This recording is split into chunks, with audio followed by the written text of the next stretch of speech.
This edition of PSB Media's coverage features Eden Prairie, the third-ranked team in 6A against their rival Minnetonka Skippers. We're underway. Apologize for a little bit of the technical issues on our streaming platform. Kevin Ford here tonight on play-by-play. Patrick Lilia and Brett Johnson in the studio with me as well. One first down collected as we are underway here in Minnetonka for the Skippers. It was a play-action pass, Severson to his leading receiver, Jackson Owens. And on that rushing play, now we have second down and 9. Running the ball is going to be the big thing for Minnetonka tonight. They have not run the ball at all very well this year. Their leading rusher only averaging about 52 yards a game. So trying to establish a two-dimensional offense tonight is going to be key for the Skippers, I think, going in. Play action pass, dumps it off to Jackson Owens, makes some moves and some defenders miss, and picks up another Skipper's first down out across the 45. Quick hitch pass, and why not get the ball into your best playmaker's hands? And that's Jackson Owens again with a gain of about 12. Now on the flip side, Severson coming in has had an absolutely fantastic season. The completion percentage of about 65%, throwing just over 1,000 yards coming in, 8 touchdowns. So fantastic year for the senior for Minnetonka at quarterback. Severson, quick bubble out to the left. Missed tackle and a first down picked up by the Skippers again. So the Eagles defensive players playing off the line of scrimmage, and Severson and the Skippers offense dialing it up and taking advantage. Bad play there defensively, as again, number 18 was able to make that reception.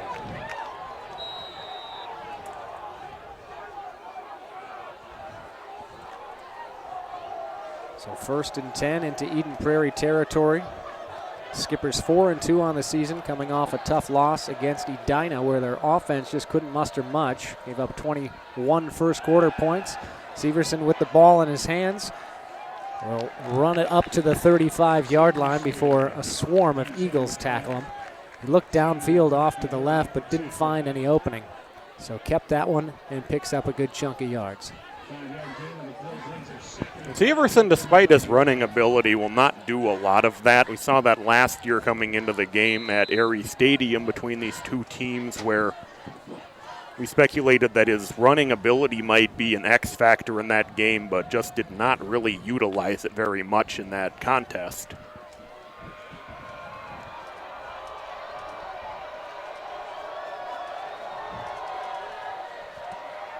Another shotgun formation. Quick hitch out to the right to Tolkanen. He again shows off his speed, breaks a couple of Eagles tackles, and is inside the red zone. So these quick hitters are throwing the Eagles defense off, and the tackles are not able to wrap up these Minnetonka skill players either.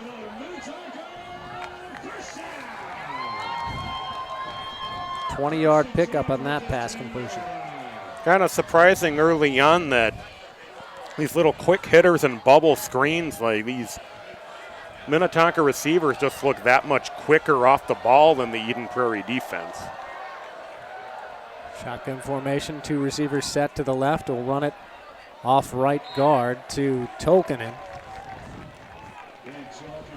And he picks up about half the yards to gain. 2nd and 5 from the 10.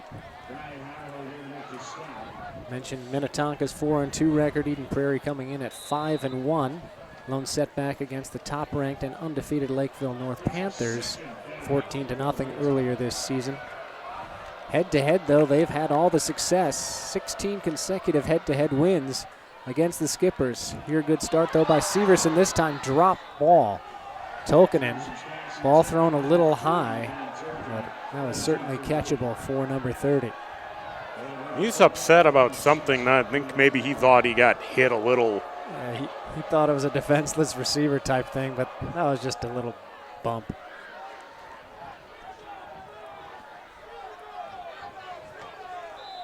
So that brings up 3rd down and 6 from the 11. Eden Prairie.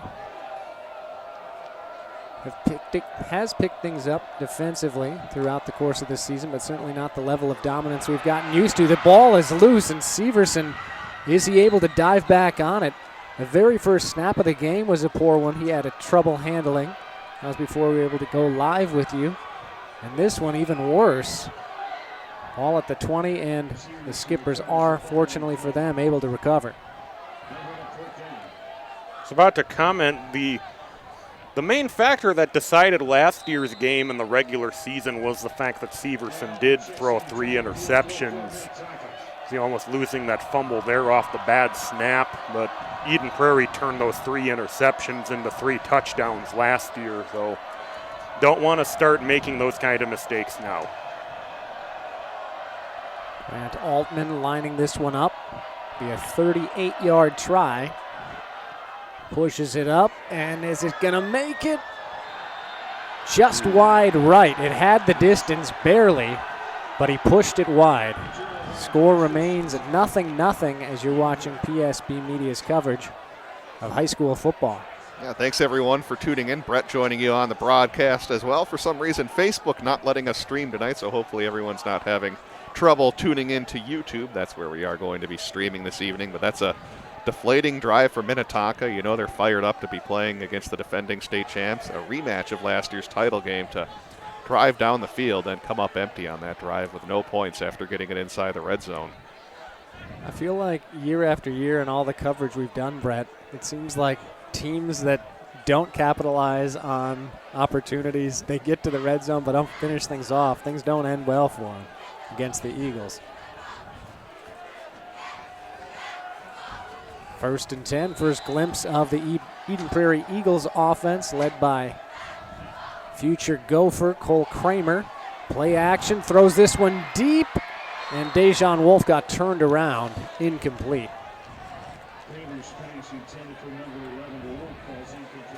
Kramer's numbers on the year, 67.5% completion percentage. That's in line with the NFL average these days, up from about 63, I guess, last year. Is it really that high in the NFL? It is. Wow. It's an NFL record so far. Used to be good just to be considered above 50 in the NFL. About 1,050 passing yards and 6 TDs. 2nd down and 10. Under center again, Kramer will hand this ball off. Fighting ahead is Nick Kruger. There's a late flag, a couple of flags from each official.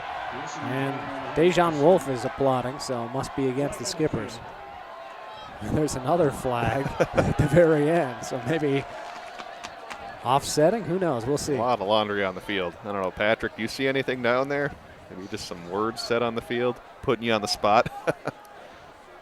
Could just be these officials want to make a statement that they're not going to let the jawing get too far out of hand before they start throwing flags. The officials, of course, having a lengthy conversation now. We need to get a referee in the box like the NFL on Fox has Mike Pereira.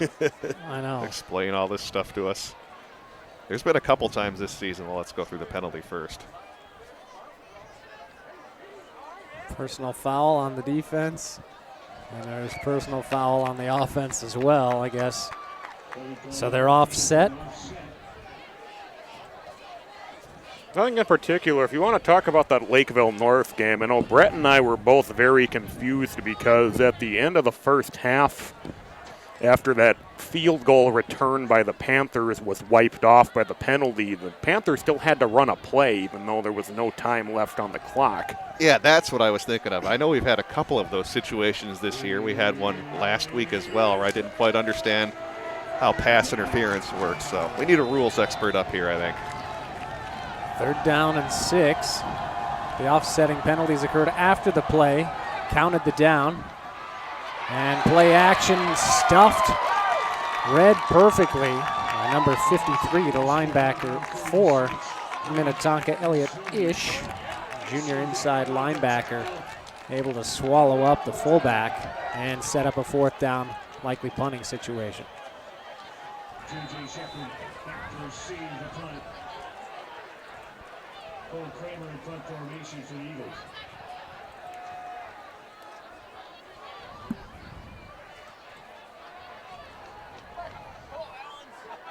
It's an EP bounce All the way inside the 30. Skipper's very fortunate their return man didn't touch that one. He thought about it momentarily. Beautiful punt, and that changes the field position game. So all things considered, Eden Prairie can't be too upset at this point. They gave up a lot of yardage on that first drive, but no points allowed. They weren't really able to move the ball, but got the nice punt, so Minnetonka will have to go about 75 yards.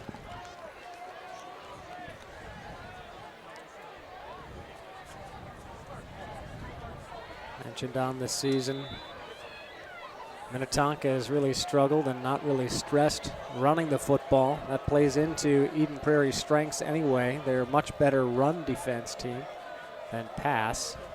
And so far we've seen that, at least chunks of yardage gain on that first drive for the Skippers. And another drop for Tolkinen. That's his second one that's catchable. This one even more so, as he had room to run on the near sideline. Let's take a look at a replay here. You will see, as Kevin said, plenty of room to run out of that shotgun snap. Yeah, had a good at least 10 yards in front of him. Although he had a defender closing, he at least would have come close to picking up that first down, I think. So another missed opportunity for Minnetonka here early. Thanks for tuning in tonight. Finally got the rain and gloom to stay away, at least momentarily. It is very cold, though, for this time of year. It's more end of October temperatures than mid-October. Severson keeps this one, spins around one defender, falls ahead to just shy of the 30-yard line for a third and medium.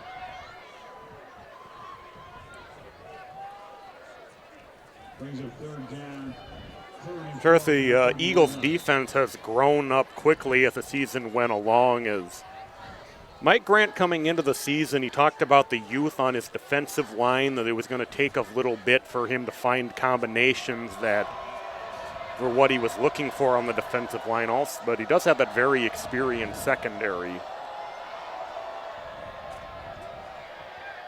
Dropping back, Severson under duress and dropped. Nice sack there by the Eden Prairie Eagles, number 45, Justice Sullivan. Yeah, let's watch it on the replay right here. Eden Prairie bringing maybe one extra guy in the blitz that just wasn't picked up by Minnetonka. Let's watch it again one more time. Yeah, getting through without a lot of resistance. Someone missed their block there for the Skippers, ends up with a sack and a 4th and long. And Sullivan, just a sophomore, so obviously somebody that Mike Grant very high on to be getting this kind of playing time at just the sophomore level. Definitely room to grow there. Maybe anchoring that linebacking core in the next couple of years. This punt, short line drive like. Dejan Wolf makes one man miss, but good coverage otherwise on what could have been an opportunity for a big return. Those low line drives are always kind of scary if you're the punting team. Flag thrown at the end of the play. We'll see what the call is.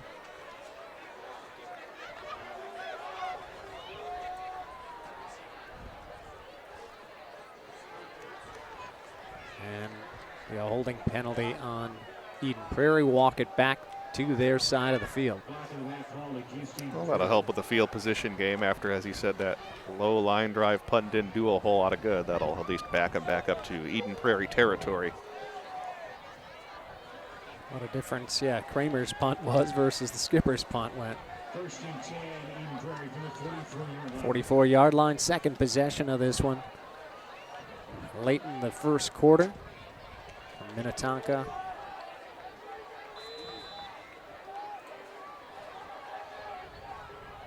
Kramer takes the snap, rolls out right, has time, steps up from under pressure, comes to the near sideline, he's going to take off. Couldn't find anyone downfield. That might be a late hit out of bounds, but no call. As Kramer able to pick up 5 yards, got to the edge, and made something out of nothing. There is a flag over on the 31-yard line, so we've seen a lot of yellow so far on this one. Kind of surprised that's not a late hit. Let's watch it again, unless they did. I don't know. What do you guys think watching that? I think taking him to the ground, it's a late hit. You can see he's already past the white there. I mean, obviously the play's pretty fast. Defender's not necessarily looking at where he is. He's trying to get the ball carrier. So I don't think, obviously, it's done with malintent, but that was a late hit. Well, either way, they're moving the ball And quite a bit down the field. That looks like what the back referee did call. I think they got him for unsportsmanlike conduct. You hear quite a bit of jawing, of course, as Kramer went out of bounds over on that Minnetonka sideline. And we talked about they threw those flags early on in the game, so I think the referee's looking to keep an iron hand on this one. So 1st and 10, 35-yard line, big hole there. Bursting through is Felipe Zumi. 4 touchdowns, leads the team in that rushing category department. 18th tote of the year. Makes it 2nd and 5.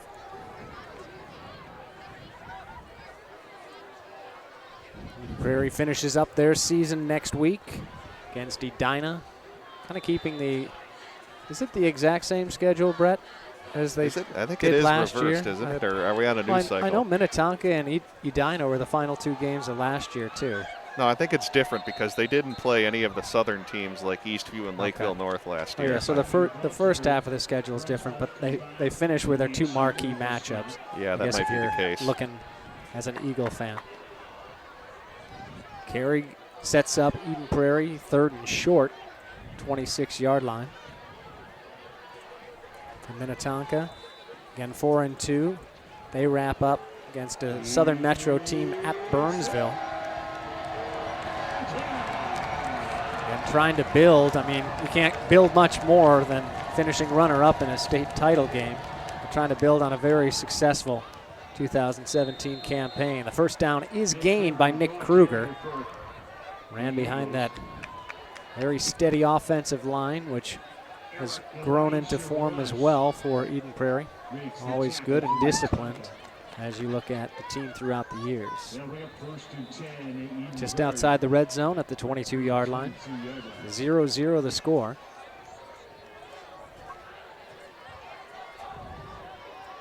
Single wide to the near side. In under pressure. Going to be hit as he threw. Looks like the ball is loose on a fumble. And Eden Prairie cannot recover it. So they could not return the disfavor that the Skippers did to them before we lost the feed. Cole Kramer rolled out to his left, hit from behind. And he fumbled the ball and was returned to the Eagles' side of the field. And catching you up. 3 downs and 3 downs and no first down for the Skippers. So right at that 42-yard line where you see the line to gain was where the fumble was returned to. But good defensive stand there by the Eagles, making up for a missed opportunity on the offense. Got to the red zone, as did their counterparts, the Skippers, in this first quarter. But neither one could come away with points after 1 quarter of play. It's still 0-0 from Minnetonka. Thanks, everyone, for tuning in. Having a little trouble here with the stream. Facebook wouldn't let us in as first, so now we're trying to go to YouTube to make sure that's all ready, but I think we're set for the rest of the game. Knock on wood, right, guys? Yeah, here's some wood here. Yeah. We do have some wood in this press box, don't we? The window frames, the door behind Kevin. So what do you guys make of the zombie mascot we have for Minnetonka? Scaring all of us. Yeah. Where did he go? Did we get a shot of him? I haven't even seen him. He's right behind you. Oh, I found him. Yeah. There we go. There he is. Yeah. Sorry, Minnetonka fans. We think the face looks a little creepy. It was kind of like if the Burger King had a seaman, like became a seaman, and I think you said he was a zombie deckhand, is what you described him as. And there's a punt. And it's going to be downed inside the 3-yard line, almost to the 2. Heck of a punt there by the Skippers. Reed Gattenby able to down that one beautifully. Had the coverage team right there. Got even a favorable roll. And things looking like a tall order deep in their own territory for Cole Kramer and the offense.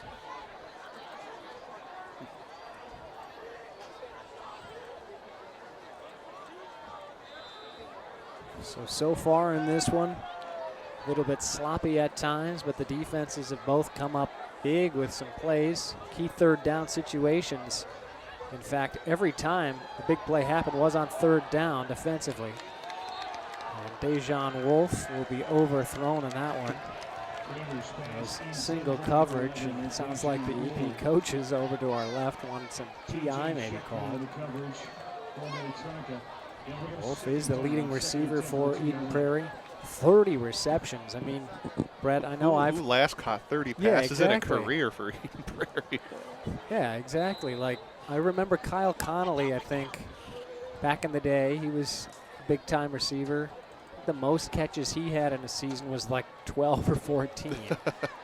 Now, granted, they were always like 50-yard catches, but still. Dejan Wolf, truly a possession receiver here with the Eagles. And don't often see that, but that's a credit to the quarterback play we've had in Eden Prairie. Cole Kramer, a 3-year starter. In fact, I was looking at the numbers last night, and of course, I have to go just based on websites, right? And I did not see him accounting for any interceptions in his 3-year career. He did. Really? He threw one against Lakeville. Oh, North. that's right. Yes. Okay, so they didn't. Yeah, we talk about commented that on that, saying it was his first one. Didn't he throw 2 of them, I think?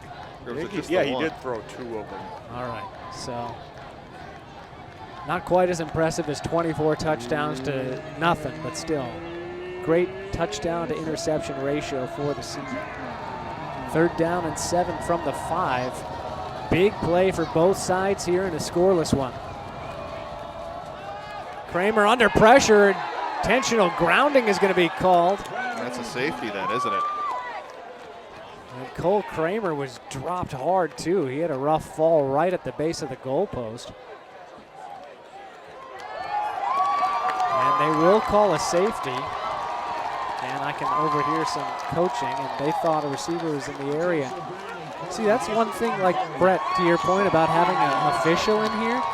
Cole Kramer was trying to pass that, but the way he got hit, he ends up throwing it straight into the turf. Yeah. So then do you judge based on intent, or do you judge based on the result? You know what I mean? Well, I believe in the NFL, if the pass is the result of a hit, then grounding is not called. So there has to be a demonstrated intent to throw the ball without the aid of being hit. I guess I would have to read the official definition, but that was my recollection of it, is a hit cannot cause intentional grounding. Yeah, and That makes sense. Not saying that the officials got this one wrong, but my interpretation of that play was that he was hit and therefore spiked that one into the ground. Unfortunately, since we tried to reboot the stream, I don't have the replay working, because that would have been interesting to look at. Can you get that working again? Or? It is going to be working okay. coming up, yes. So it's still loading, huh? Yeah. Okay. It's more me hitting the record button. Just a monkey pressing buttons here. Dance. Just kidding. Give me symbols or something.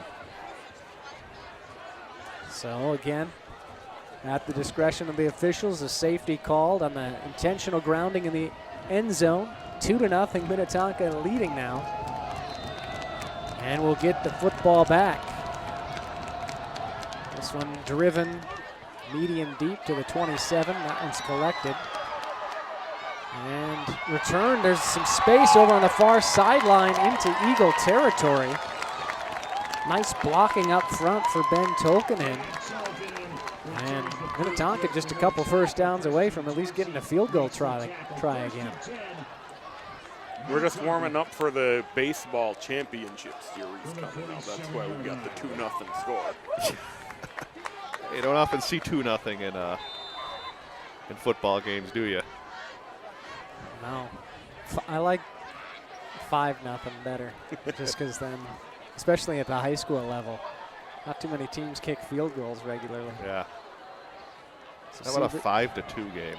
Yeah, that'd be great. Or 7-2.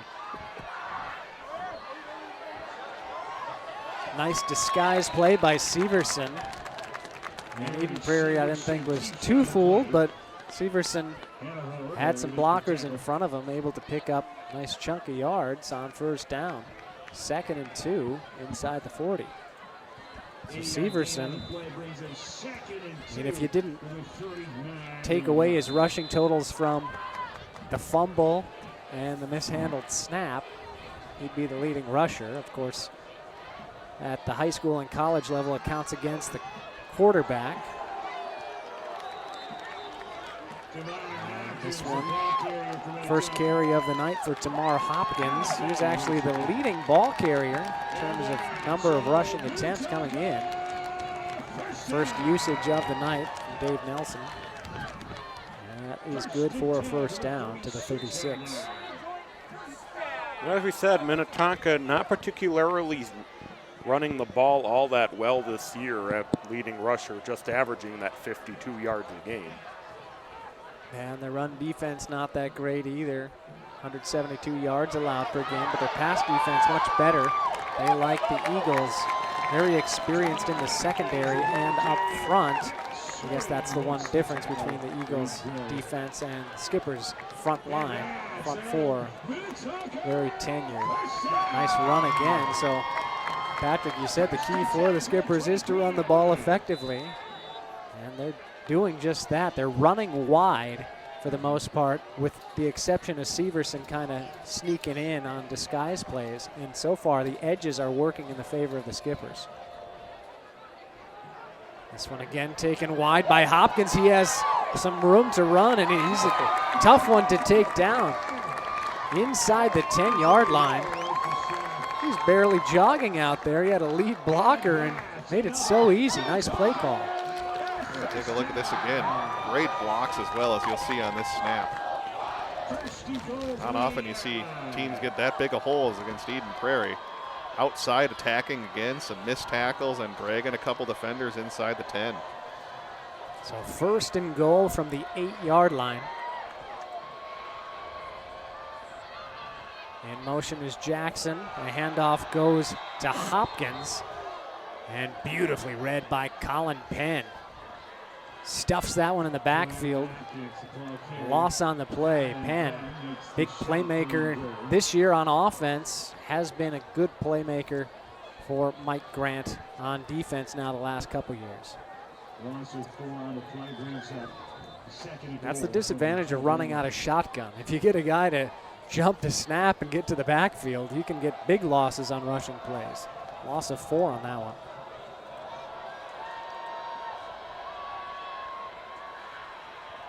And going to Hopkins. Get close to the original line of scrimmage inside the 10. Penn in on the tackle. So Hopkins spelling Tolkanen here. Tolkanen had that nice return on the safety. We haven't seen him since. I don't know if it's regular cadence or if maybe he's nicked up. We'll find out. Did have those couple of drops early in the game coming out of the backfield. That could have. That is true. We don't want to use him in high-pressure situations. Yeah, it's like, who's that Vikings receiver that drops the ball? Treadwell? Treadwell, yes. Looking left under pressure. Penn is going to spill Severson for a sack. Mentioned that. There's a flag thrown, though. Not sure who it's on. The Eagles are applauding, but Penn, again, coming up big on 3rd down. He made all 3 stops on that sequence after his 1st and goal from the 8. Penn, look at him just reading where those blockers aren't. Watch it again on the replay. You'll see Penn shoot in from that middle linebacker position, weaving his way around. Running back didn't have a chance to pick up that block. What a sack. Yeah, Hopkins was a little too offset right to make his move. Colin Penn comes up clutch again. We'll see what the penalty was. I mean, Minnetonka's up 2-0, but if they come away with no points on this drive, that's 2 trips to the red zone and 0 points. Personal foul on the offense. That's 3 personal foul calls against the Skippers in this one. 1 so far against the Eagles. Wow, so they had a 1st down from the 6-yard line. Now they're backed up outside the 30. Yep. Not going in the right And direction. on 4th down now, I don't even think they can kick the field goal. I mean, what do you just punt it or just throw a Hail Mary to the end zone and hope for the best? I don't I'd think probably punting doesn't really punt it. not really do You you any think good. so? You gain 15 yards maybe, unless you have an excellent punter. Well, I don't think you the punt punter it. downed it inside the 5 last time. I think you're better off. Throw one to the end zone. That's my thought. Patrick, you're the decider. Do you go for it They here? want to keep the field position in their advantage. They figure they're going to get closer and closer each time. Patrick They were in the doesn't want red any zone part of from this the debate. 11, and then they got to the red zone to the 8. Maybe next time they get through the red zone to the 5. Hey, there's a wobbler. They got 21 yards. I'll call it a draw, the debate between you and me. Said they 21 yards. I said they get 15, 21. I mean, I don't know. You're not happy with 21 yards. What would make you happy? If they got it 31? inside, What's the threshold? 31? inside 32? the 5-yard line. Okay. I just Really? think you have the Inside ball. the 10? That's not good enough. Punters always live for that. And here you But are. you're starting from the 31-yard line. I mean, it's the 20 yards of 35. field position. Go for it and throw it to the end zone.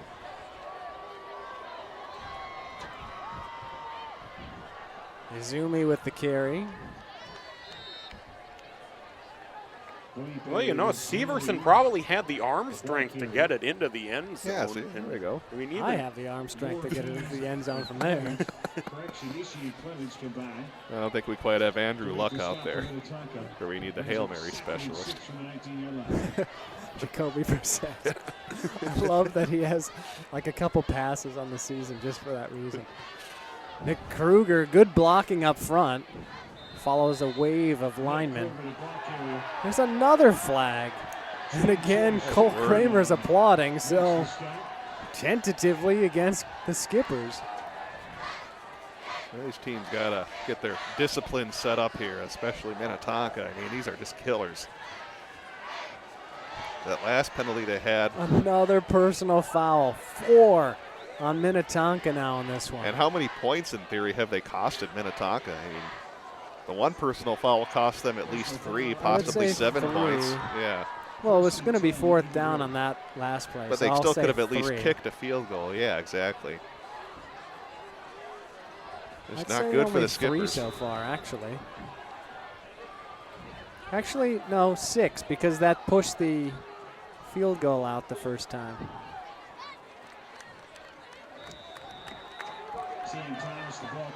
So Eden Prairie trying to take advantage of another personal foul call. They've all been, I think 1 was on the offense. 3 have been on the defense so far, if I recall correctly. well, Minnetonka, they look so wound up, and they're going to take a timeout, and perhaps they just need this timeout to try to get their heads back in the right place. I don't know. The question is, can you really do that in the midst of a game, or do you almost have to wait for halftime to get your whole team in the locker room where you can address everybody and say, hey, you know, we understand you're fired up for this game, but these personal fouls are essentially what's keeping Eden Prairie in this game. Haven't you watched so many movies? People just stand in one spot in front of 10,000 people, no microphone, and everyone can hear them and is engaged. Just the coach needs to shout on the sideline. Everyone will listen, follow suit. Speaking at this volume, the person across the field can hear me in the movies. Brett. Aye. Some kind of boom mic, maybe. When are we getting a sky cam? Yeah, Brett. Putting that in the budget for 2019. What I need before that is a hand warmer. My hands are freezing. Well, those you can go pick up at any store. Skycam got to be specially ordered. We're inside the press box calling the game, but The we do have the window's window open, so open. Yeah, Might as well who's- be outside. Who's right in front of the window, the open part of the window? not me, fortunately. Patrick is, in case viewers were wondering. Kramer flips that one over the right. Quick catch. And a slant route to the 48. Yeah, nothing too fancy there, just a short pass gets them better position here on this upcoming third down. It's the second completion of the game for Kramer.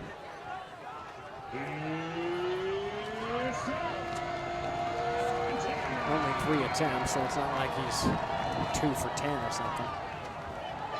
Running that one around the edge. Good block initially by the running back, and a first down, another flag flies. Yes.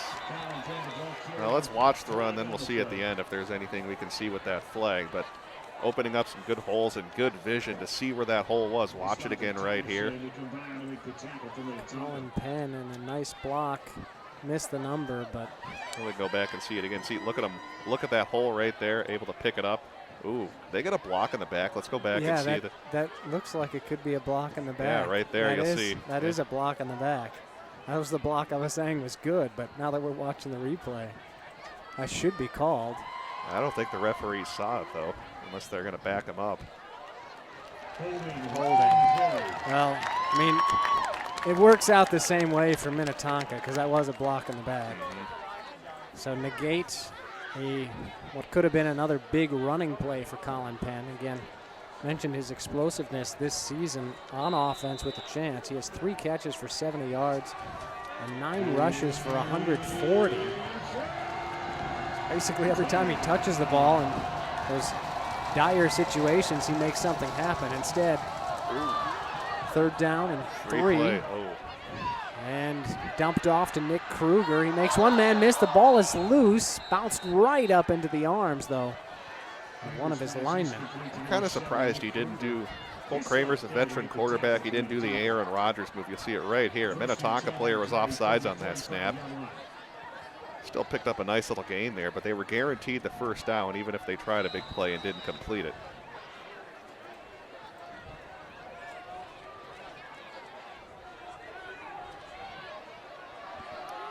Probably a lot tougher to do in high school than if you're Aaron Rodgers, though, to pick that up and know to make a big play like that.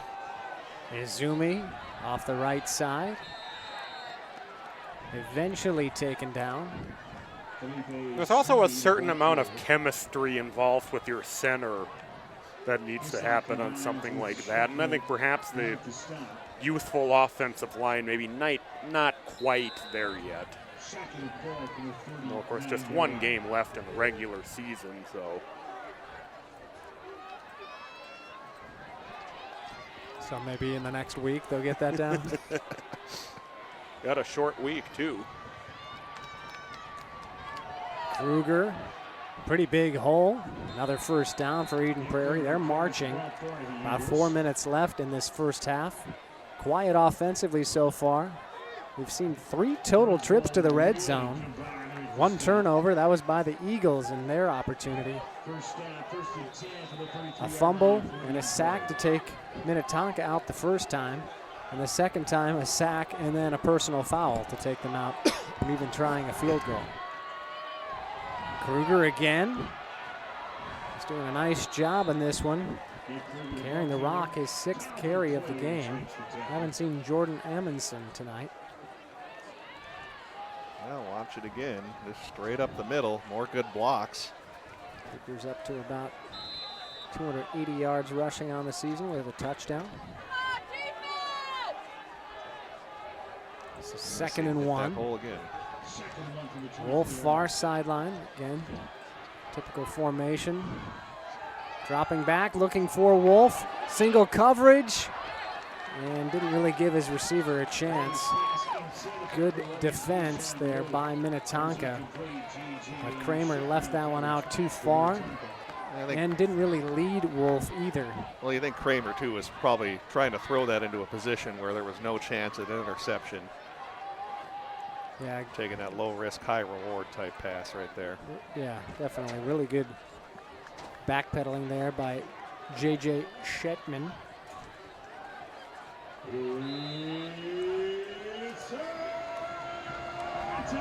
So 3rd down and 1.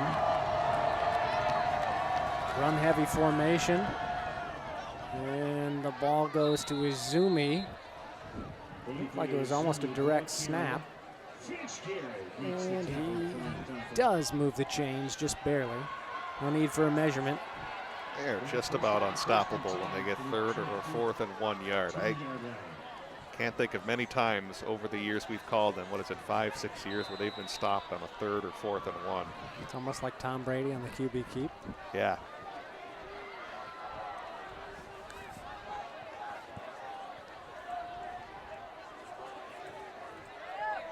This one goes to Kruger.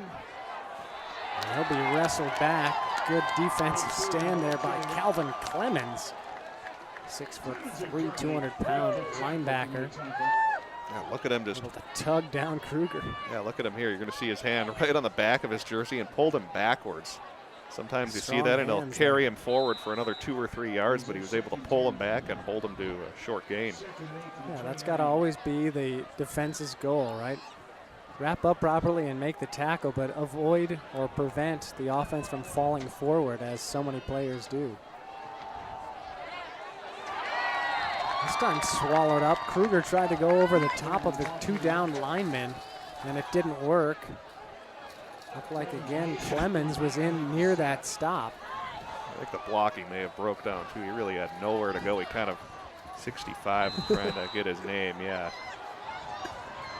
65 wheelbarrowed his own running back down. Give him an assist on that tackle. 3rd down and 8. 19-yard line. Eden Prairie's kicker just 1 for 5 on the season. So you have to think they want to pick up more yardage. Dumping it off on the screen. It's beautifully designed, but unable to break the tackle. Great one-on-one coverage there by Raheem Brown. As that one could have been disaster for the Skippers. Instead, they snuff it out quickly.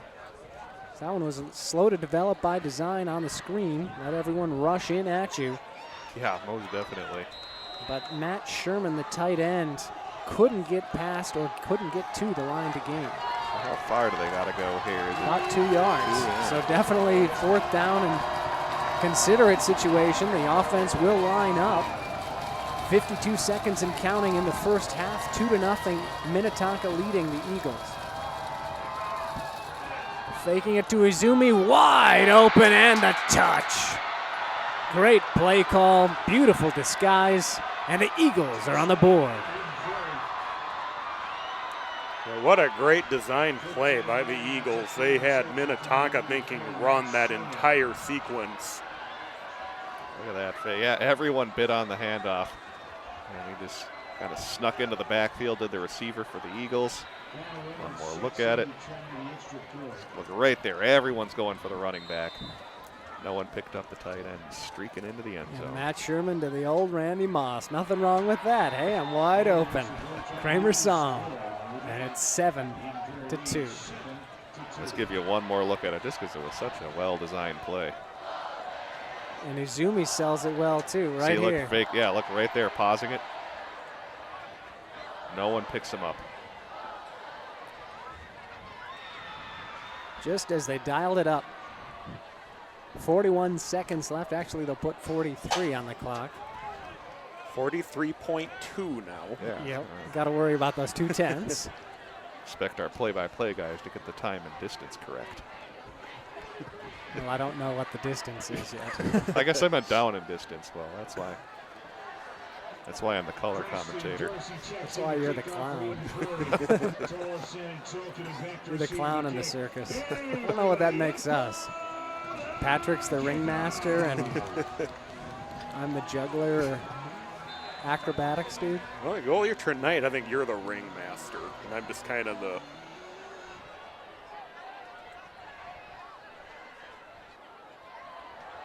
I'm waiting for you to finish that thought. You never did, so I didn't even play by play. We all just kind of hung you out there, didn't we? Yeah.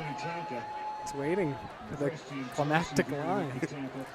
Hey, by the way, got an update from Krister Woodley, one of our cameramen. He's watching the Edina Maple Grove game. He says the Hornets are on top of Maple Grove, 14-0. Thanks, Krister. Krister watching tonight.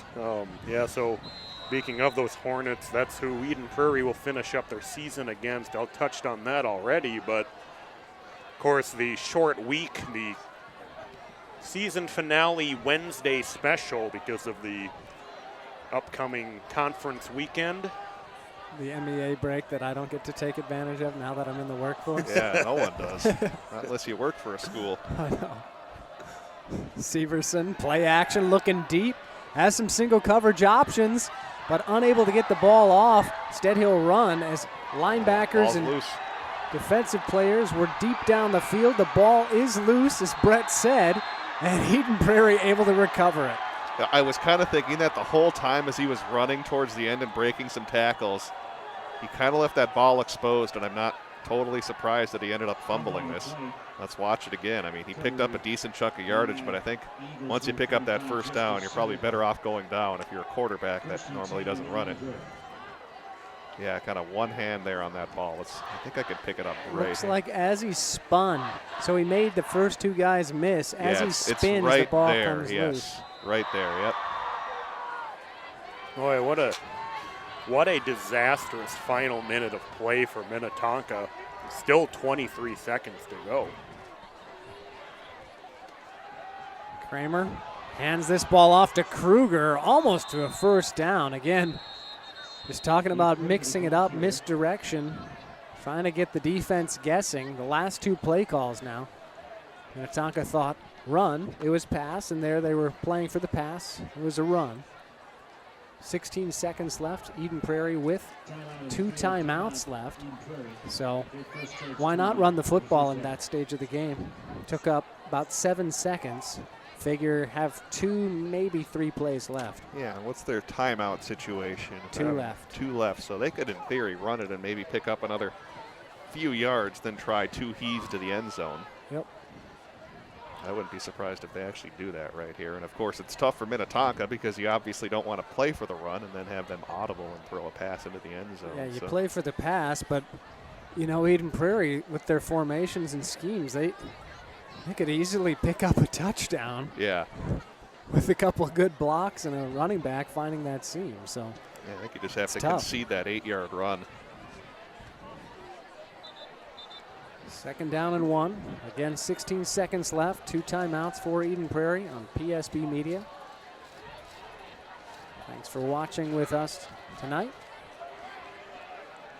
Kevin Ford, Brett Johnson, Patrick Lilia in the Minnetonka press box. And getting cold with the window open. Yes, very. Got the 3 wise men together for the first time all year. Handoff again to Kruger, and there's that big hole. Skims his way down to the 21-yard line. 9 seconds. So again, passing plays, you probably do have 2 shots with 1 timeout left. Well, let's watch the replay. Oh, the nose tackle got one of the defensive tackles got a pretty good jump, but I think he almost got into the backfield. You'll see right there. Got in there too quickly and overshot the running back. Actually, no, he just ended up getting blocked, but still a nice run. Picking up a chunk of yardage, and yeah, what do you think, guys? 2 plays for sure. They can probably get off here with throws to the end zone. Yeah, and definitely you're passing it to the – you don't have to pass it into the end zone on this play. But they have 1 timeout. You're not running the football anymore, yeah. Put it that way. Well, if they have 1 timeout, you maybe could run it 1 more time. Just the running plays take so long. Or they take a little bit longer than the passing plays, especially now that you're around the 20. Time it takes a receiver to get to the end zone. If you're throwing as he's maybe at the 5, maybe about 4 or 5 seconds, whereas a run play could take up to 7. Well, the timeout is huge, though, because they can afford to not necessarily have to rush this pass, knowing that if they get tackled in bounds, they can get down right away and call a timeout. Granted, that's still easier said than done, but the timeout, for sure, useful. And the officials want 11 seconds. I just heard from a runner. We're going 11. So now that's pretty Eden Prairie's significant. even in a better situation.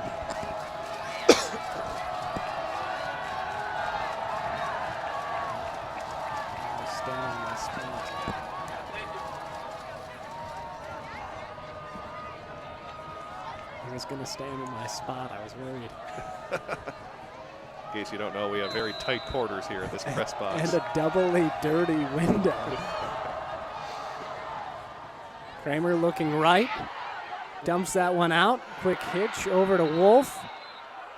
5.5 seconds left. And that was the right decision there by the veteran quarterback. Didn't find anything with his 2 receivers, middle or left side of the end zone. Wolf over there as his safety net. Yeah, And no Wolf one able to picked move up the Wolf. chains. Yeah, very smart play. So gains 11 yards. It'll be 1st and goal from the 10. 5 seconds. Oh boy, do you have time for one more pass? You have a timeout. 6 seconds almost. I would say theoretically you can get 2 shots to the end zone now. As long as there's not a breakdown in protection, you can get 2 chances. Looking to the right side, up for grabs, incomplete. Oh, 0.7 seconds. Wow. We were giving Patrick a hard time for bringing up the tenths of a second, and look at that. Well, that was as a joke, but it's funny. That premonition we didn't have, but somehow take credit for it.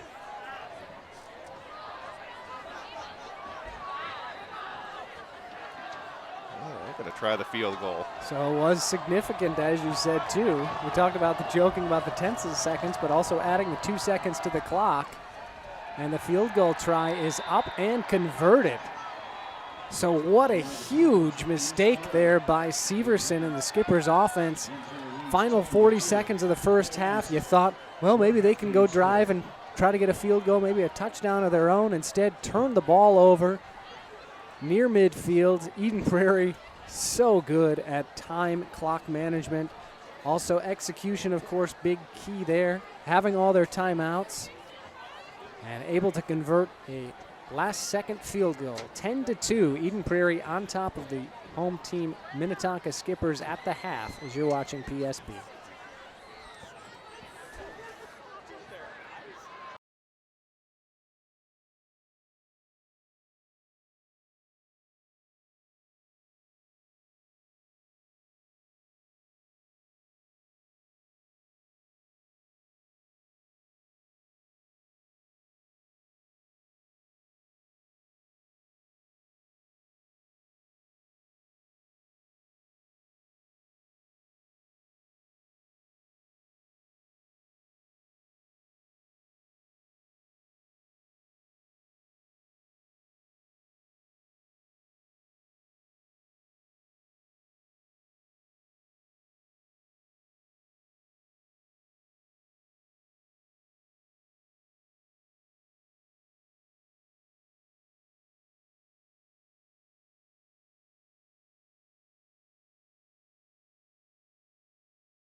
Everybody up there.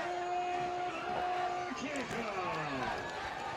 PSB Media is happy to present Eden Prairie versus Minnetonka. The second half set to get underway. A 10-2 score in favor of the visiting Eagles. Number 3 in Section 6A against number 9 and 4-2 Minnetonka. And the Skippers kick it off to Dejan Wolf. Fields it at the 6-yard line, looking for some blockers. Cuts back to the near side and is swallowed whole at the 18-yard line. 13-yard return, good coverage by the Skippers. Minnetonka hoping to make quick work of this Eden Prairie Eagle offense after a very disappointing end to that first half, leading 2-0, 2 missed chances in the red zone, missed field goal opportunity, and a personal foul following a sack pushed them out of field goal range, both their trips in the first half. But at the end of the first half, the quarterback ended up fumbling the football following an Eden Prairie Eagle touchdown. And the Eagles able to manage clock beautifully and score a field goal as time expired. In fact, 0.7 seconds remained on the clock if you're just joining us for that field goal attempt to be tried, as Eden Prairie again has this 10-2 lead. So Patrick, what are you looking for both sides as we move forward in this second half? Well, first for Minnetonka, of course, it's that they need to be much more disciplined than they were in the first half with all those personal foul penalties. I think just the thought of facing Eden Prairie again has got in their heads, and so hopefully in the locker room they had that conversation that, hey, you guys need to settle down, because they were off the hinge in that first half. I just think both teams went into the locker room at halftime, made some good adjustments. They're going to come out here in the second half and play hard, and looking forward to a good third quarter. Indeed, Garl. 3rd down and 7. Spreading out the Minnetonka defense, 4 wide receivers, trips to the far side. Kramer shotgun, looking left, quick hitter. Has his man complete just inside the 30. And that should be enough for a first down, and it is, says the sideline official. Again, can't give enough credit to this Eden Prairie play calling. Again, just needed 7 yards exactly. The route ran to 7 yards, and Cade Kramer able to catch his pass from his brother. Move the chains. Take a look at that route again. Pretty soft coverage there for Minnetonka. Probably didn't help matters, but was able to get the job done. Big catch, first down, keep that clock moving. And Cole Kramer, the senior, 1 touchdown pass in this one. 9 attempts so far, 7 completions, so doing a little bit better than his season average of about 68% on the completion rate. Another short gain on first down. Seen a couple of those to begin this half. Eden Prairie's running attack really picked up in that second quarter. Nick Kruger was finding big gainers. Had 2 gains of over 15 yards.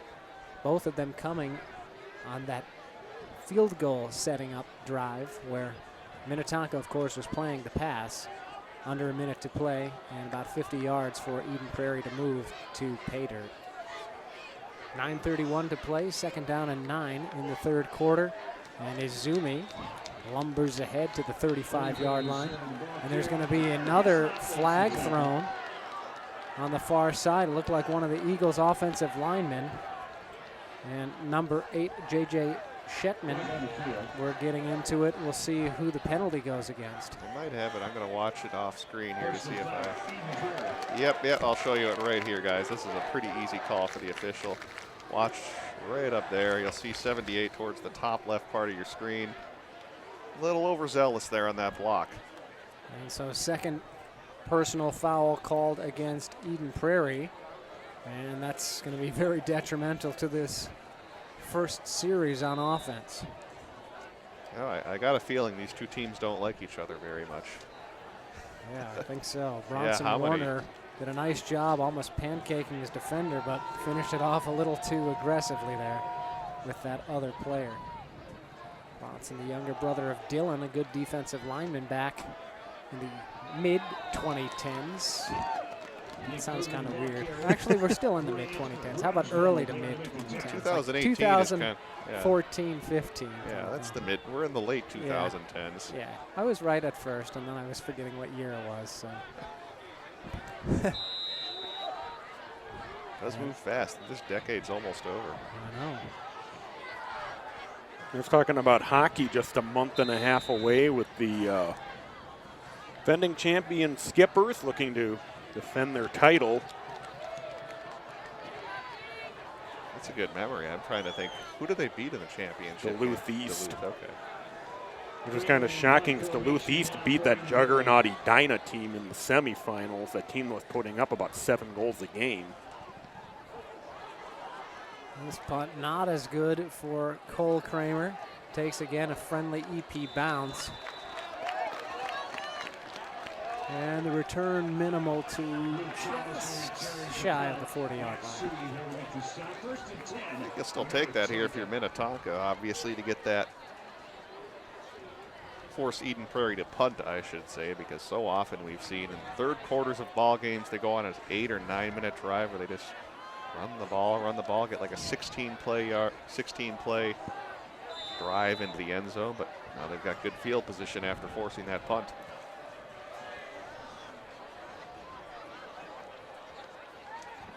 Shotgun. Severson gives to Tolkinen. And another flag. Let's see if we can. I think it might be a face mask at the end. And if that is a face mask, that would be the, I think now 7th personal foul call in this one. And that is the call.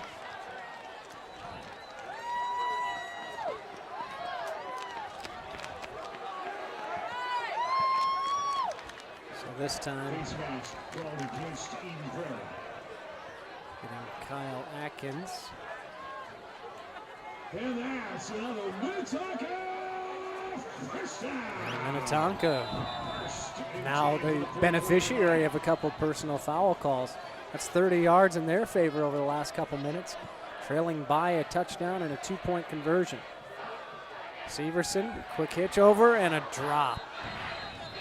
So my question to you, I don't know if you have this stat here, Kevin, for both teams combined, do we have more penalty yardage or total yards of offense? We have more total yards of offense okay. for sure. Yeah. Okay. I've been keeping stats. We've And had I at least could what, like fact check that, but yeah. So we've had at least what 7 or 8 15-yard penalties total, haven't we? Well, the problem is it hasn't been the moving the ball; it's been finishing the drives that these That's offenses true. Yeah, have Minnetonka struggled has. with. Yeah. Yep. Handoff goes to Tolkinen. And able to make some progress down to the 40-yard line. Ben Tolkien, the ball carrier. Colin Penn combines with Trey Gary to make the tackle.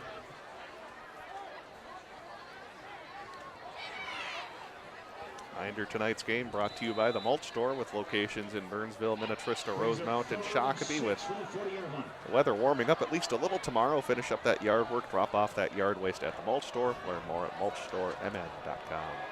I'll just wait till the leaves start falling, right? Fall. Mine really haven't yet. Yours haven't? No. Yours are all down? Well, they're not all down. That's exaggerating, but they've had some on the ground. How many? Did you count them? Just kidding. Not the Rain Man over here. There's another flag. It'd be so funny if you were Rain Man. Or at least just humored me with a random number. 6,223. You want to know how many yellow leaves? Yeah, I want to know how many are brown now.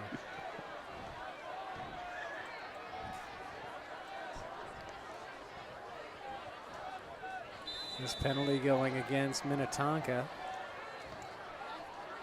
sets up 3rd down, a long situation for the Skippers. 3rd and 13. Severson, leading receiver Jackson Owens, far side. And Owens has been quiet since that first drive. I don't think you've called his name since then. Throwing over the middle, and it's interception. That ball was underthrown, intended for Jackson Owens. He had his corner beat but just a poor pass and an easy interception for the DB. And Sather with the interception. Again, space out in front, but that ball didn't come off the arm clean, and instead of going maybe for 6, it's intercepted back the other way. Yeah, let's see if he was really not under much duress. Yeah, just kind of undershot his receiver. Yeah. Because you see, you know, in the replay, kind of coming off camera, you can see how much space and far out in front go back and pause Owens is. You'll see, right here, you'll see he's right got side a of the full screen. Step. But the ball underthrown, and Sather and the Eden Prairie Eagles take advantage. So a couple mistakes by the quarterback, Severson. 2 turnovers on him. And Eden Prairie with the football back, yep. I commented earlier in the game, in the regular season meeting last year, Severson threw 3 interceptions, and Eden Prairie turned that into 22 points. Already tonight, the fumble turned into a field goal, so we'll have to see if the Eagles go 5 for 5 in that, making points off Severson turnovers. Kruger's been the man tonight running the football. Looks like he's surfing the way he kind of just seamlessly skims past the defenders and follows his blockers. It's a sight to watch.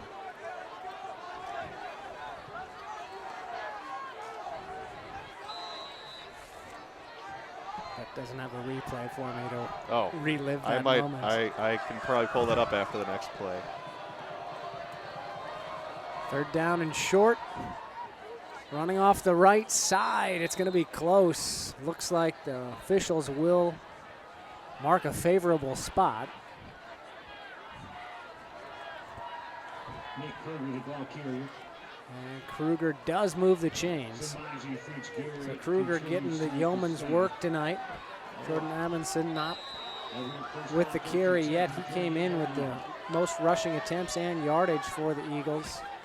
Kruger unofficially has about 60 yards rushing on 10 carries. Well, that's what set up that short yardage situation that we were just referring to a second ago. Look at that crafty run. Minnetonka brought guys to the line of scrimmage, and those guys paid dividends for the Skippers. There's another flag. And they're not maybe happy. Here, the guy to our right. I agree. If that's going to be a unsportsmanlike for celebrating, I don't know about that one, but and that will be the call. So the No Fun League is moved to high school. Yeah, that's that one. They're high school kids out there. I mean, let them have a little fun. I do agree with the guys. Sideline commentary to our right. Yeah. I mean, it's tough being an official. You know, this is a rivalry game, but you do want to let the guys have a little fun out there. They had a big play, adrenaline kicks in. That's kind of tough. So 8 personal fouls now, 5 against the Skippers. Azumi's going to be stopped in the backfield. Great read there. Devin Tatum coming up big from his DB position. Yeah, look at that. Nice job to go low and trip him up as well. That's a big boy to bring down. I know. Tatum's probably given up 40 pounds at least.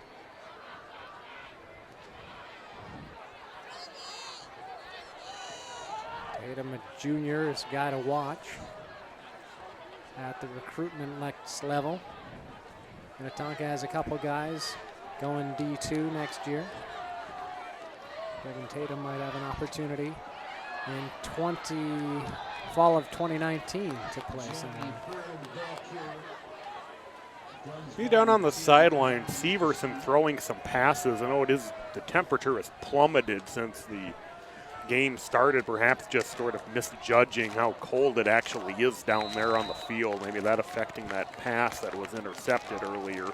Yeah, maybe, because, you know, his form was, I don't want to call it nonchalant. It was typical form, but you know, he probably thought the ball was going to travel a little bit further the way he threw that, the way his eyes saw it. And it Look at actually that did. just a second, too, yeah. Kramer Oh. over to his tight end, who's got the touchdown on this one. And that's going to be a first down into the red zone. One guy Matt Sherman with his third reception of the game. On the other hand, Cole Kramer's not having any trouble judging where his throws can go. Look at that.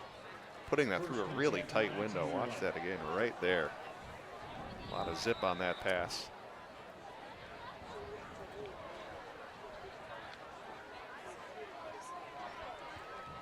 So a third red zone trip, actually fourth red zone trip for Eden Prairie. 2 for 3 so far. 10 points, Nick Kruger making men miss again. His footwork is so fine. And he's down to the 13-yard line, pickup of 6. You know, it kind of feels like right now Eden Prairie's up by multiple scores, but if Minnetonka can hold them to a fourth down here in a tough field goal attempt or even a turnover on downs, I mean, they still have this only at 1 score, even though at least I kind of get the feeling right now that it seems like Eden Prairie's up by about 2 or 3 touchdowns. Well, yeah, because there seems to be a wall at about the 30-yard line for the Skippers of late. Temperature has dropped down to about freezing, by the way. 33 degrees officially. Wow, that is cold for the middle of October. By the way, how about this run stop by the Minnetonka Skippers hanging it tough? It's not easy to come up with a stop on a short yardage situation for Eden Prairie. Yep, picked up 2, needed 4 for Felipe. 3rd down and 2. Will be an obstacle, as we've mentioned. Eden Prairie's so good in these 3rd and 4th down short situations. Seemingly always convert, but Minnetonka, if they can come through here. Going to the edge to Kruger. He's got a hole and more into the end zone. Touchdown, Eden Prairie. Yeah, Kruger showing off those flashes. His playing time been a little more limited coming in. He's had a 31-yard touchdown run against Eastview. So Amundsen getting the bulk of the carries, but Amundsen have not called his name tonight. Not sure if he's been moved down on the depth chart or not available this evening. And Kruger showing off some impressive play. Next man in, and Kruger certainly risen to the occasion. 3rd rushing touchdown of the season. Connor Reynolds able to punch that one through for the extra point. 17-2. Eden Prairie on top of the Skippers. Look at this run again, and great blocks. Positive right there. Not much of a hole, but enough to squirt into the end zone.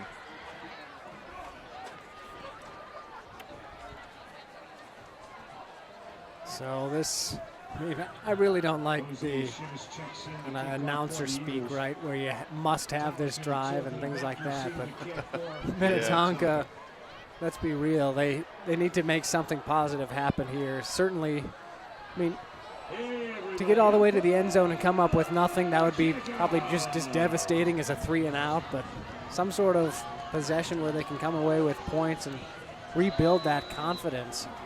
I think at this point it's pretty much got to be a touchdown down by 15. Field goal's really not going to do you any good late in the 3rd quarter. There's a muff on a return and not much doing for Luke Tollefson. Good coverage by the Eagles, and Tollefson unable to make the catch, and that really set back his team's offense.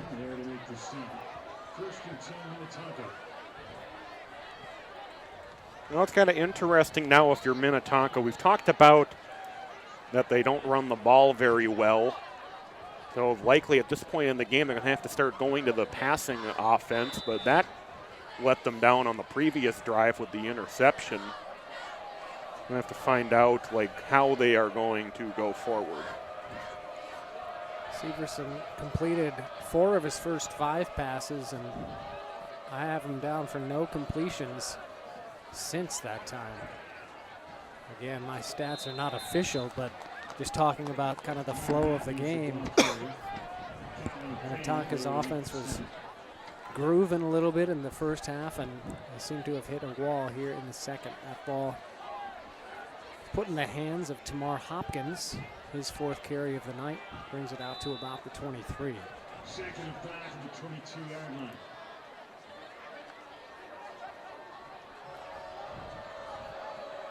And one of the things, so I mentioned those completions, right? Severson has been a little bit inaccurate of late, like on that underthrow and the interception. As this one's completed over the middle, quick hitter to the tight end, and a big game for Trent Hollins. He's been a big backup tight end playmaker for the Skippers this season, averaging over 15 yards of reception, and that one goes for 23. That time he was right on the money. Maybe that throwing on the sideline we mentioned while Eden Prairie was on their offensive drive. Got him figured out a little bit, trying to throw in the cold. That was perfectly thrown right in that pocket for the Eden Prairie defense. And it goes for a big gain. Just what Minnetonka needed. Severson running to the left, keeps it in the hands of the quarterback, and he'll cross midfield, holding on to the football, which is the most important thing for him. He's fumbled twice, lost one, and thrown an interception. Doing some out-of-town scores up on that scoreboard. Burnsville leading Rosemount 19-13 in the 3rd quarter. By the way, I got Krister texting me 14-7 Edina over Maple Grove. That's, of course, an Edina team that Eden Prairie will see next week. Edina keeps starting fast and then doing nothing in the second half. Like last week against Minnetonka, the 21 first quarter points, nothing the rest of the way. Not able to hold on for that win. That is the end of the 3rd quarter. Minnetonka driving, hoping to finally sniff some points offensively. 2 points on an intentional grounding call. All they have to show for this effort here tonight, trailing 17-2. Thanks everyone for tuning in tonight. By the way, heard from a couple of old faces that were watching on the stream. I know one of them has watched all season long. Do you remember Mike Ross, one of our old play-by-play announcers? He's checked in and he's watching the game tonight. Also Jerome Main sold us our first gear. Yep, Jerome. Sorry, Jerome, I kind of combined your name there. I said Jermaine. Which is also a first name at least. Yeah. I'd like to say hi to Mike. Haven't heard from you in a while. I know my first season here we did a couple of hockey games together, so nice to hear your name again, Mike. Severson to Hopkins. First down, still on his feet. 4, 5, 6 guys couldn't bring him down until he reached the 40-yard line. That's the type of play that might spark an offense too. You know, see the tough work of a running back won't go down. Yeah, look at him here. It's about 8 defenders he was dragging.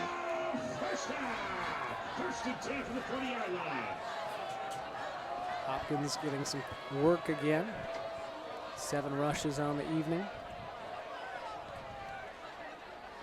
Goes back to Hopkins. Just trucks over a couple of Eden Prairie defenders to the sideline. You mentioned that. That one got the sideline all up in arms. Excited, I mean. Let's see this right here. Yeah, you got to get some energy, and that's certainly one way to do it. And, you know, I wouldn't say clock is too much of an issue. It's a 2-score game at this point, especially if you're coming away with points. So running the football, especially the way Hopkins has shown his power and good footwork as well on this drive. Why not keep giving him the rock? This time, pressure coming, throws that one away, makes the catch and able to hold on despite a big hit. Great job by Jackson Owens. He just got lit up. Severson able to hang tough in the pocket and make that throw, and then Owens on the other end able to hold on. It's funny, I could hear the Minnetonka staff to the right of me. They were all anticipating that, saying get rid of it, and he did just at the last second. Look at that. How does he get enough on that pass as he's getting hit? That is impressive. That was the biggest gain of the night for Minnetonka. 21 yards. Well, they're in that dreaded red zone right now. Hopkins off the right side this time, nothing doing. Brandon Botcher. And it looked like Colin Penn with the assist on the stop. No gain. About 10 minutes left. Minnetonka just outside the red zone. I was about to say third trip. They were technically in it on their last play, so they can call this the third trip to the red zone. 0 for 2 so far, hoping to change that tide here and quickly. Looking to end a long losing streak going back to 2004 against the Eagles. And on this play, not going to make something happen. Severson swallowed by 3 Eagles on the rush. It's just like there's a brick wall or something when they get inside the 20. They've done so many things right on this drive, and now 2 very negative plays, and you're facing 3rd and 13 against a good defense. And Hanaho with that tackle. Second sack of the game for Eden Prairie. Colin Penn with the other. 3rd down and 12. Figure this is 4-down territory. Not sure how many more opportunities you're going to get. Timeout is called, probably smartly there. Minnetonka seemed a little confused on what they wanted to do in the formation. And in a very crucial situation here, wisely using one of their timeouts to discuss things. We'll have to see if that comes back later. They're going to have to burn that timeout in that situation, but they have to worry about getting into the end zone first. Yeah, I mean, I agree, right? You don't want to use your timeouts early because you want to have them late, but if you have to use one to make the right call to even be in the game, it goes without saying you're going to do it. You think they even dare try a running play here to pick up an easy 6 or 7 yards? Dare they? Yeah. I'd say sure. Yeah, I don't know. Will they? I'm not sure. Okay. I'm not the coach. I don't have to make the calls. That's a very good non-answer. Thank you. I like to be middle of the road.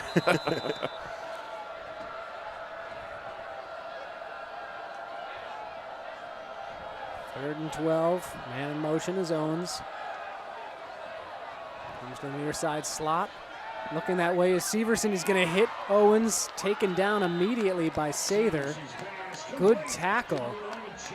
And limits the gain. It's going to be 4th down and long after maybe only 4 yards gained on that quick hitter.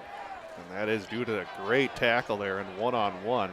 Still going to be a while before that second defender was going to close in. So if he doesn't make that in space, Minnetonka probably picks up that 1st down. That wasn't a bad play, though. You had 3rd and 12. You didn't have to get all of it on one play, and they went for that little short pass just to get in more manageable 4th down. The 4th and 6. They're calling another timeout. Wow. So I mentioned the first timeout I'd say is fine, right? Well, you kind of wonder, though, if you just took the timeout, that you come out with 2 plays ready to go. Exactly. Just for the fact that, even though you're not in a situation where the clock is critical, just so you have that. It had to have been the scheme that Eden Prairie was showing. They were showing, looked like they were going to try to do some gap blitzes. They were showing it, of course. These guys might have dropped back in coverage, and I think Minnetonka just was not comfortable with what they saw. And I mean, you hate to use 2 timeouts, but back-to-back plays, too. You almost never see that, especially this early in the 4th quarter. You hate to use the timeouts, but those timeouts are useless if you don't come away with any points, though, on this drive. Definitely. You got to take care of yourself now before you can worry about later. 5 wide receiver set, beg your pardon. Sather, empty backfield under pressure, going to heave this one up to the end zone, jump ball, and it's going to be caught on the tip. Touchdown Skippers. Talk about a Hail Mary. There is a flag at the end, too. It might be roughing the passer. But how about that for a finish to a drive? Unbelievable. I have no other analysis than that. Buddy Patrick. Take a look at this right here. The protection breaks down immediately, so he has to retreat back about a good 10 or 15 yards and just heaves it as far as he can. Boy, 4th down if you're the defender for Eden Prairie. Just knock the ball down. Don't go for the interception. And interestingly, Minnetonka had a play very similar to that in the Eden Prairie game, in the regular season game last year, where defense, it was a 3rd and goal play. It was Adam Livingston, the running back for Minnetonka at the time, and he split out wide and caught a pass somewhat similar to that. Extra point try is up and through. A 1-score ball game. Jump ball. Severson to Braden Fiske. And this one getting closer, 17-9. God, let's watch this again. This is still unreal. He has 4 defenders closing in on him. I'm not sure what the offensive line was really doing there. Kind of a sieve right there, as he had guys immediately in his face. I mean, in hindsight, though, the fact that Eden Prairie would have gotten called for a roughing the passer penalty was just too bad for them, because I think that's a coachable moment right there. If you're the defender, knock it down. Don't go for the interception. Yeah, Botcher wants that one back. Although with the penalty now, Minnetonka is going to get to kick off from the 45. Oh, so does that actually, that's why we need the rules expert again. So that will actually carry over to this play? Or to the kickoff? Yeah. I thought it would have been on the extra point, which wouldn't have made any sense. Yeah, I mean, you kick it from the 1 instead. Well, actually, that, if I'm Minnetonka, maybe you should have actually taken the penalty. Then you could have gone for the 2-point conversion, which they eventually will need if they're to come back. It's kind of interesting to think about. I might have taken that. But I guess Patrick knows all, and so they do get the benefit of the 15-yard penalty assessed here. Maybe they didn't even have the choice, though, of being able to assess that on you. See? We need a ref up here, don't we? We do. I know the rules fairly well. I'm defending myself, but not I've always thought here, when you're kicking off from the opponent's 45-yard line. An onside kick. Exactly, yeah. So if you fail, see if they do. Sorry, I took the words from you. You great minds think alike. Oh, and they didn't do it. I would have done that.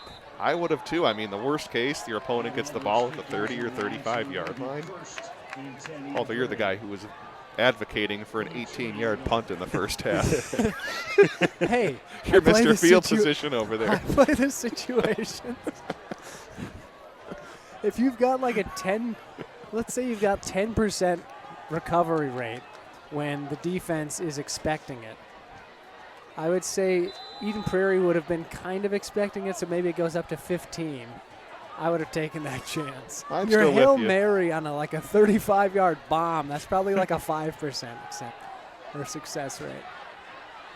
Quick hitter and a big gain for the possession star, Dejan Wolf. Nice response there, at least on the first play, by the Eden Prairie Eagle offense. Way too soft on the coverage right there. Watch it again right here. I mean, you want to respect the receiver, but you're backing up well beyond the first down marker. You got to play closer coverage, tighter coverage than that, I should say. Goes to Izumi. Rolled forward to the 38. Going to burn some clock. Edina has increased their lead over Maple Grove, now 21-7. Hey, some second half points for the Hornets. Those Hornets aren't frozen yet.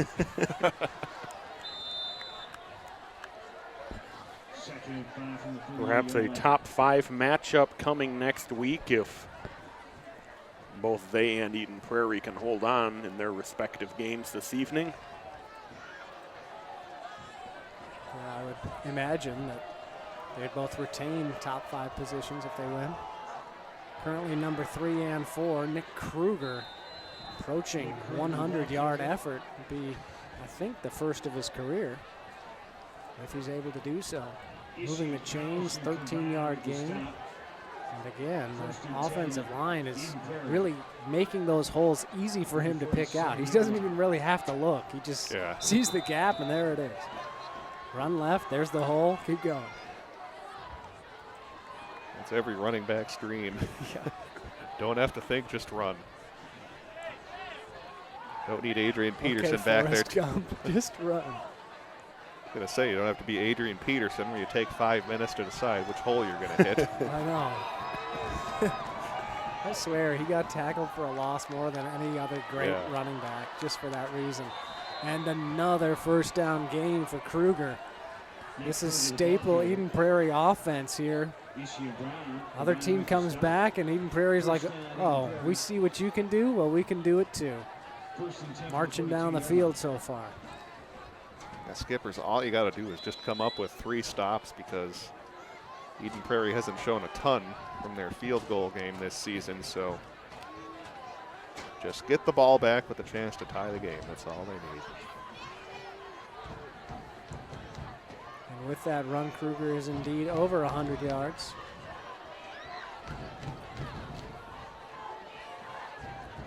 Kruger just bottled up and thrown backward on that stop. I was like opening a pop can or something.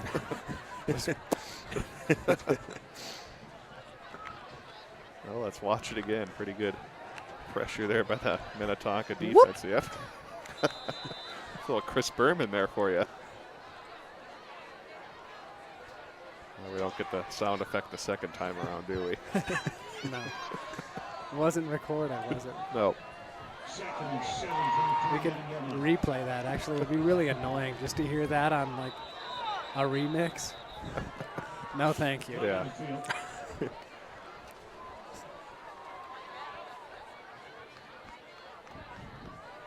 So see, it's the announcer's curse, right? I talked about how Eden Prairie's marching down the field and now get a penalty, push back. So I'll stop saying positive things and just call it as it is. That's the break Minnetonka certainly needed, though. I mean, you got 2nd and 12. You would think conceivably they should be able to come up with 2 stops right here. Force them to punt. Definitely. Fans having a little fun. Flag going their way. At least talking about the Skippers. 2nd down and 10. Way through the 4th quarter. Kruger looking for some space. He's able to fight ahead. Look at that run. The agility, the footwork, the vision, and the strength there to finish that one off. Picked up an extra 2 fighting ahead. Yeah, he's initially stopped pretty near the line of scrimmage, but got those extra 2 or 3 yards. Just like those 2 seconds mattered in the first half, which allowed Eden Prairie to kick a field goal, and the refs added 2 seconds back to the clock. Those 2 yards could come up big here. Well, I think 3rd down and medium. Well, the reason why I think they're going to come up huge is because I think this allows Eden Prairie to probably run the ball twice. If it was 3rd and 10, they might be going to the air. There is single coverage with both safeties near the line of scrimmage, so if Eden Prairie wants to go for the jugular, there's their opportunity. Over the top, and the catch is made by Wolf. And he's going to be dragged down. Forward progress stop, but that was the exact play call that I saw, that the coaching staff saw, went for it all. And it worked out for the Eagles. Okay, you'll see it right at the bottom of the screen there. No safeties there to help out. One-on-one against Dejan Wolf. That's a tall task for the DB. That's smart, though, by the DB to try to go for the strip, not necessarily making the tackle. I mean, you're kind of in desperation mode here with under 5 minutes, down by 8 points. Just the one timeout as well. Eden Prairie staff realized what they were doing as well. We could hear them yelling, hold on to the ball. 31-yard gain, a huge one.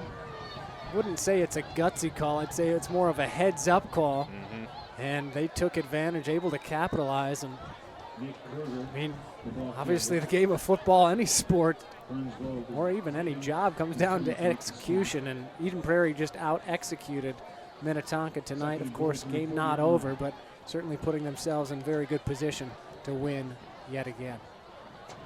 I wonder if Minnetonka was thinking what I was talking about earlier, that 3rd and 7, 3rd and 8, they might try to just run it twice, and they weren't really thinking that the Eagles were going to put the ball in the air. But Interesting to see if there was maybe an adjustment made by Kramer at the line, possibly seeing that. Yeah, I wonder if it was called at the line.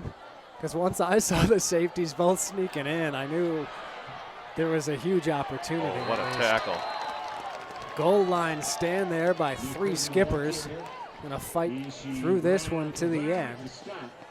As Kruger's denied his second rushing touchdown for now. 3rd down and goal from, looks like, what, about the 2 or 3? Hey, look, this is a heck of a play. I thought he had the edge and was easily going to be able to get in.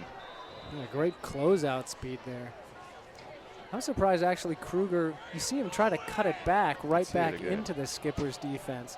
I'm surprised he didn't just go all out for the pylon. You're thinking, oh yeah, just keep, see, yeah, right, he did right he cuts there, it back.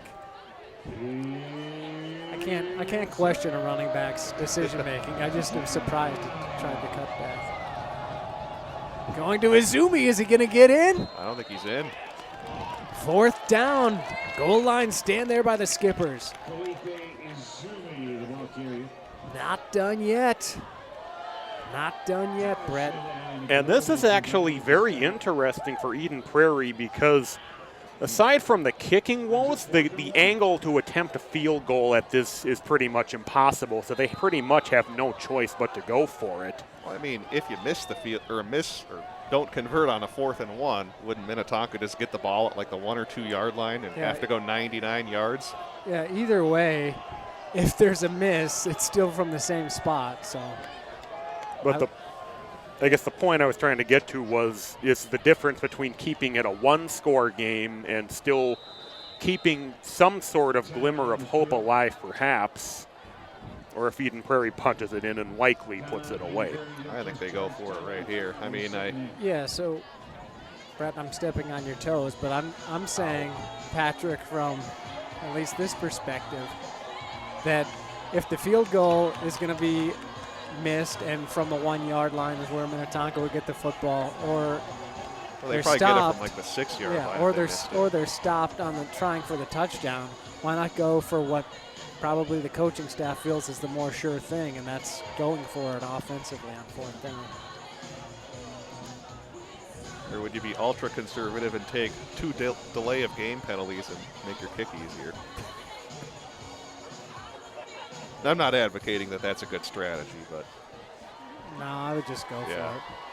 Because also, if figuring they make no progress or forward progress if they're stopped, Minnetonka's got 99 yards to go with 1 timeout and 2 minutes. You still have to be confident in your defense. The way they've played tonight shouldn't give you pause. So, Absolutely. unless you got Kirk Cousins back there as the Minnetonka quarterback. and some officials that think there's roughing the passer as well. Just kidding. This is an interesting perspective on trying to make this a 2-score game at this point with. So run-heavy formation, 3 tight ends in. Fullback is Izumi, and Kruger goes to Izumi. He's in. Is he? It looked like he was in. They're saying and the no. officials are saying my. no. Oh, I thought he was. There he is in. Oh, no, they're saying, yeah, okay. Little indecision there. Let's see. Was there a fumble? Because the offensive lineman, Warner, was carrying the football. Maybe that was the issue. Let's see it right. Who does have the carry? It was 36. went to Izumi, but Warner came out of the pile with it. It's one of the tackles. I don't know if he was just celebrating. I didn't think there was a fumble, but all right, either way, ruled a touchdown. Eden Prairie back to a 2-score lead, and that may have sealed it and sealed the fate of Minnetonka losing yet another head-to-head matchup against Eden Prairie. Kick is up and good, or no good rather. So it's 14-point lead, 23-9. Let's go back and watch that touchdown one more time. Of course, it's tough to tell from our vantage point if he got in. He gets spun around. The tough Right thing is, there, his body looks like it's propelling to the end zone, but because he gets helicoptered partially, then it was much closer than probably it should have been. It's a nice stand by Minnetonka, and of course, our viewpoint here, we can't definitively say anything. So rely on those Zebras, and they made the touchdown call. Well, one of them said no touchdown at first. He was overruled. Yeah.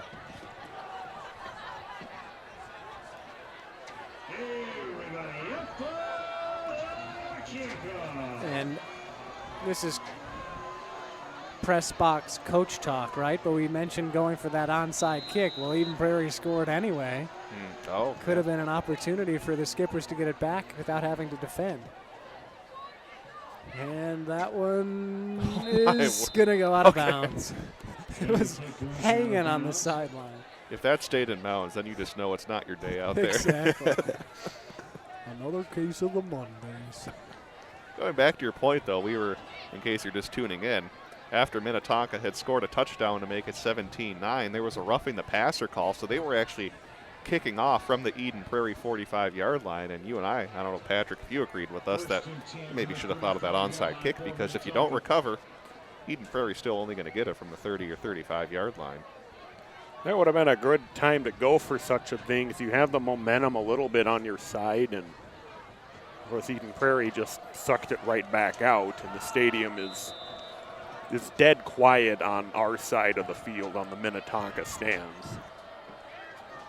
Severson looking downfield under duress. Pocket breaks down, dumps it off to his running back, who's got space to midfield. That play worked out, and good job staying strong in the pocket, Severson, to move the chains. 1:47. Clock will run on the wind. Severson, 3 wide receiver set, same offensive formation, looking near sideline, under pressure, has nowhere really to go, and the pass is incomplete. None of his receivers could get open. Good coverage downfield.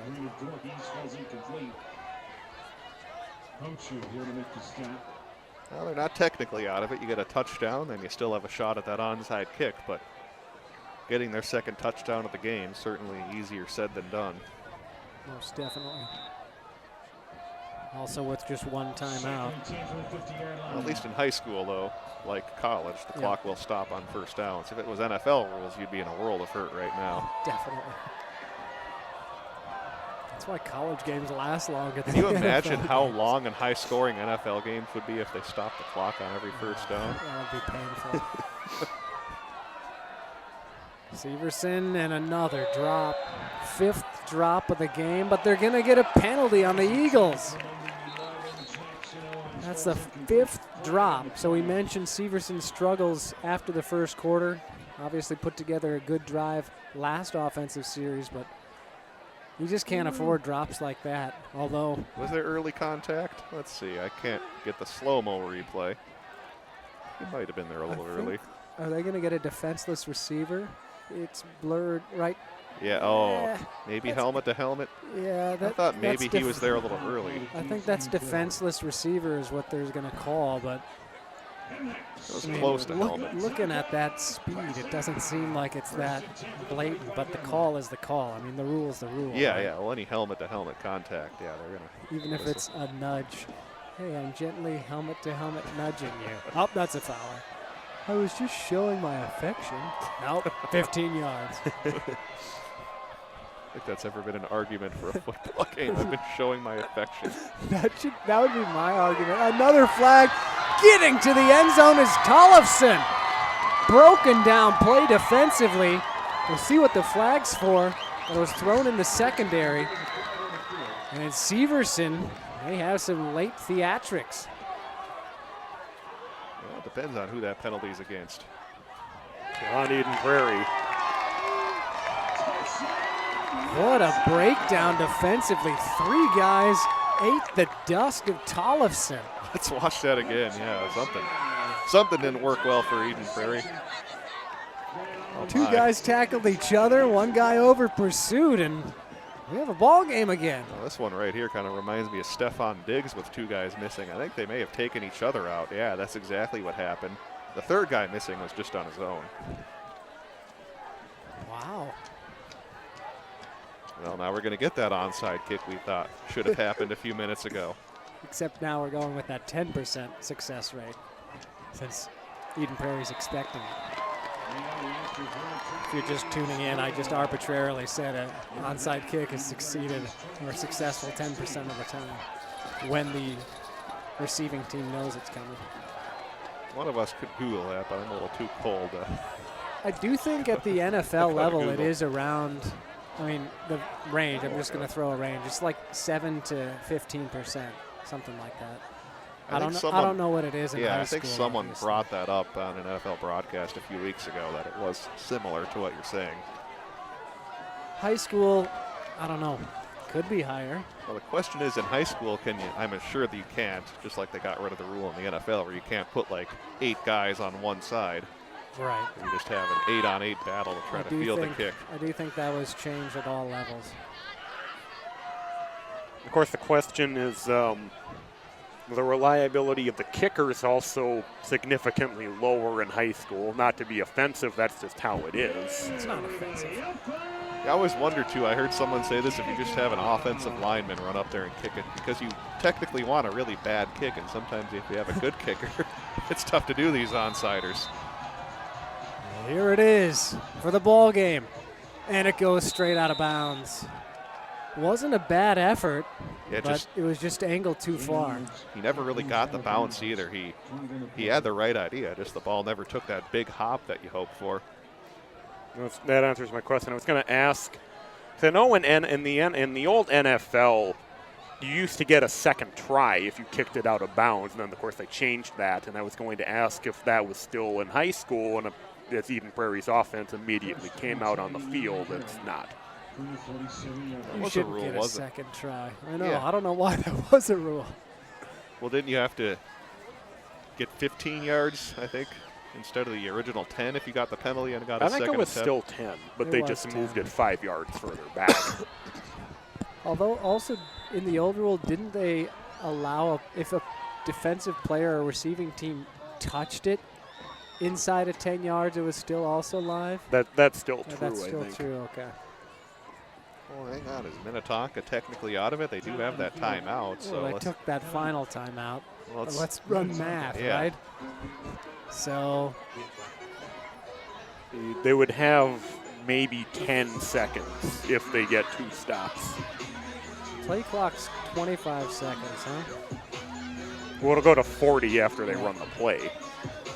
So there's a minute 20, so probably 80 to 85 seconds will run off between now and any potential punt, and then with the punt in the air, likely that last 5 seconds will run off.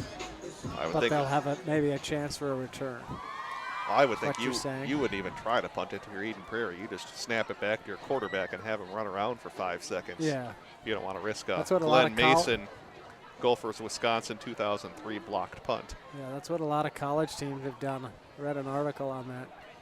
Different creative ways teams are trying to end games because, wasn't it Michigan State that had that happen? That was ridiculous. Yeah, Michigan State winning on a blocked punt, return for a touchdown, last second of the game.